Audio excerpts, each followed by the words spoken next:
Hello मेरे प्यारे प्यारे व्यूअर। तो आपकी कहानी वाली दीदी इस कहानी का दूसरा पार्ट लेके आप लोगों के सामने आ रही हैं, जहां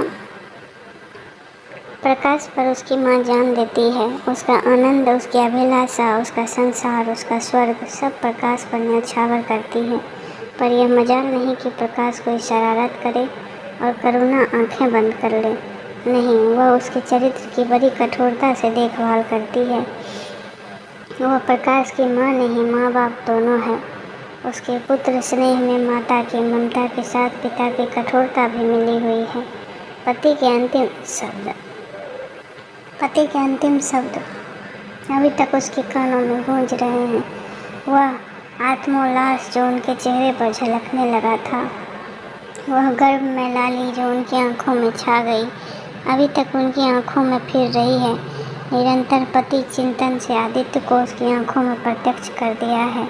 वह सदैव उनकी उपस्थिति का अनुभव किया करती हैं। उसे ऐसा जान पड़ता है कि आदित्य की आत्मा सदैव उनकी रक्षा करती रहती है। उसकी यही हार्दिक अभिलाषा है कि प्रकाश जवान होकर पिता का पथगामी हो। संध्या हो गई थी। एक भिखारिन द्वार पर आकर भीख मांगने लगी। करुणा उस समय गौओं को पानी दे रही थी। प्रकाश बाहर खेल रहा था। बालक ही तो ठहरा, शरारत सूझी, घर में गया और कटोरे में थोड़ा सा भूसा लेकर बाहर निकला। भिखारिन ने अब की झोली फैला दी। प्रकाश ने भूसा उसकी झोली में डाल दिया और जोर जोर से तालियां बजाता हुआ भागा। भिखारिन ने अग्निमय नेत्रों से देखकर कहा, बाहरी लाडले, मुझसे हंसी करने चला है? यही माँ बाप ने सिखाया है? तब तो तुम खूब कुल का नाम रोशन करोगे। करुणा उसकी बात सुनकर बाहर निकली और पूछा, क्या है माता, किसे कह रही हो? भिखारिन ने प्रकाश की तरफ इशारा करके कहा, वह तुम्हारा लड़का है ना? देखो, कटोरे में भूसा भरकर मेरी झोली में डाल गया है। चुटकी भर आटा था, वह भी मिट्टी में मिल गई। कोई इस तरह दुखियों को सताता है? सबके दिन एक से नहीं रहते। आदमी को घमंड नहीं करना चाहिए। करुणा ने कठोर स्वर में पुकारा, प्रकाश।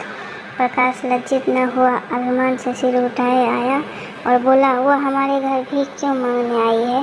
कुछ काम क्यों नहीं करती? करुणा ने उसे समझाने की चेष्टा करके कहा, शर्म नहीं आती? उल्टे और आंख दिखाते हो।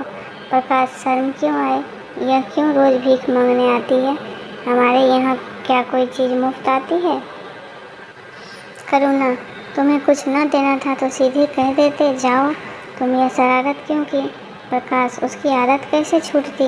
करुणा ने बिगड़ कर कहा, तुम अब पीटोगे मेरे हाथों। प्रकाश, पीटूंगा क्यों? आप ज़बरदस्ती पीटेंगी? दूसरे मुल्कों में अगर कोई भीख मांगे तो कैद कर लिया जाए, यह नहीं कि उल्टे भीख मांगों को और सह दी जाए। करुणा, जो अपंग है वह कैसे काम करे? प्रकाश, तो जाकर डूब मरे, जिंदा क्यों रहती है? करुणा निरुत्तर हो गई। बुढ़िया को तो उसने आटा डाल देकर विदा किया, किंतु प्रकाश का कुतर्क उसके हृदय में फूरे के समान टीसता रहा। उसने यह धृष्टता, यह अभिनय कहाँ सीखी? रात को भी उसे बार बार यही ख्याल सताता रहा।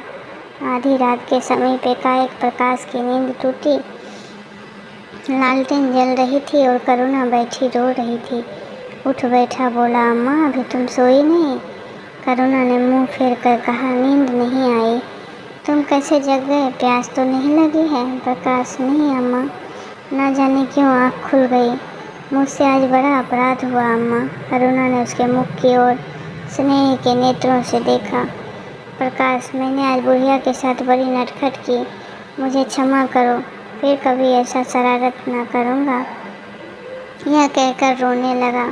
करुणा ने स्नेहार्द होकर उसे गले लगा लिया और कपोलों का चुंबन करने लगी। बेटा, मुझे खुश करने के लिए यह कह रहे हो या तुम्हारे मन में सचमुच पछतावा हो रहा है? प्रकाश ने सिसकते हुए कहा, नहीं अम्मा, मुझे दिल से अफसोस तो हो रहा है। अब कि वो बुढ़िया आएगी तो मैं उसे बहुत पैसे दूंगा। करुणा का हृदय मतवाला हो गया। ऐसा ज्ञान पड़ा, आदित्य सामने खड़े बच्चे को आशीर्वाद दे रहे हो और कह रहे हो, करुणा, छोड़ मत कर, प्रकाश अपने पिता का नाम रोशन करेगा, तेरी संपूर्ण कामना पूर्ण हो जाएगी। लेकिन प्रकाश के कर्म और वचन में मेल न था। और दिनों के साथ उसके चरित्र का अंग प्रत्यक्ष होता जाता था। हाँ, जहीन था ही, विश्वविद्यालय से उसे वजीफे मिलते थे। करुणा भी उसकी यथेष्ट सहायता करती थी, फिर भी उसका खर्च पूरा नहीं पड़ता था। वह मितव्ययिता और सरल जीवन पर विद्वता से भरे हुए व्याख्यान दे सकता था, पर उसका रहन सहन फैशन के अंधभक्तों से जो भरघट करना था। प्रदर्शन की धुन उसे हमेशा सवार रहती थी। उसके मन और बुद्धि में निरंतर द्वंद्व होता रहता था।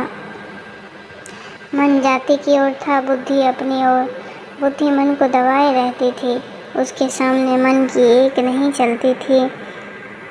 जाति सेवा ऊसर की खेती है। वहाँ बड़े से बड़े उपहार जो मिल सकता है वह है गौरव और यश, पर वह भी अस्थायी नहीं, इतना अस्थिर कि क्षण में जीवन भर की कमाई पर पानी फेर सकता है।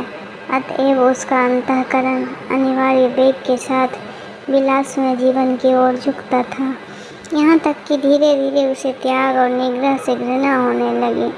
वह दुर्वस्था और दरिद्रता को यही समझता था। उसके हृदय न था, भाव न थे, केवल मस्तिष्क था। मस्तिष्क में दर्द कहाँ, वहाँ तो तर्क है, मंसूबे हैं।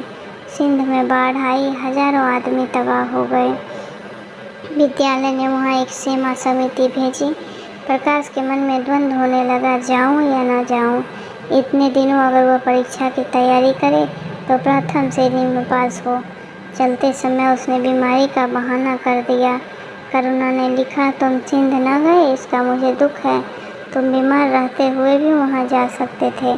समिति में चिकित्सक भी तो थे। प्रकाश ने पत्र का उत्तर नहीं दिया। उड़ीसा में अकाल पड़ा, प्रजा मक्खियों की तरह मरने लगी। कांग्रेस ने पीड़ितों के लिए एक मिशन तैयार किया। उन्हीं दिनों विद्यालयों ने इतिहास के छात्रों की ऐतिहासिक खोज के लिए श्रीलंका भेजने का निश्चय किया। करुणा ने प्रकाश को लिखा, तुम उड़ीसा जाओ, किंतु प्रकाश लंका जाने को ललायित था। वह कई दिन इसी दुविधा में रहा। अंत को सीलोन ने उड़ीसा पर विजय पाई। करुणा ने अब कि उसे कुछ न लिखा, चुपचाप रोती रही। सीलोन से लौटकर प्रकाश छुट्टियों में घर गया। करुणा उससे खिंची खिंची रही। प्रकाश मन में लज्जित हुआ और संकल्प किया कि अब कि कोई अवसर आया तो अम्मा को अवश्य प्रसन्न करूँगा। यह निश्चय करके वह विद्यालय लौटा, लेकिन यहाँ आते ही फिर परीक्षा की फिक्र सवार हो गई। यहाँ तक कि परीक्षा के दिन आ गए, मगर इम्तिहान से फुर्सत पाकर भी प्रकाश घर न गया। विद्यालय के एक अध्यापक कश्मीर सैर करने जा रहे थे। प्रकाश उन्हीं के साथ कश्मीर खड़ा हुआ। जब परीक्षा फल निकला और प्रकाश प्रथम आया, तब उसे घर की याद आई। उसने तुरंत करुणा को पत्र लिखा, अपने आने की सूचना दी। माता को प्रसन्न करने के लिए उसने 2-4 शब्द जाति सेवा के विषय में भी लिखे। अब मैं आज्ञा का पालन करने को तैयार हूँ। मैंने शिक्षा संबंधी कार्य करके निश्चय किया।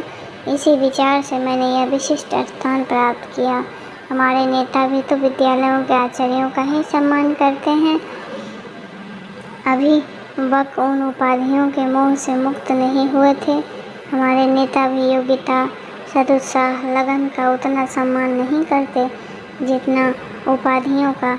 अब मेरी इज्जत करेंगे और जिम्मेदारी को काम सौंपेंगे, जो पहले भी न मिलता। करुणा की आस फिर बंधी।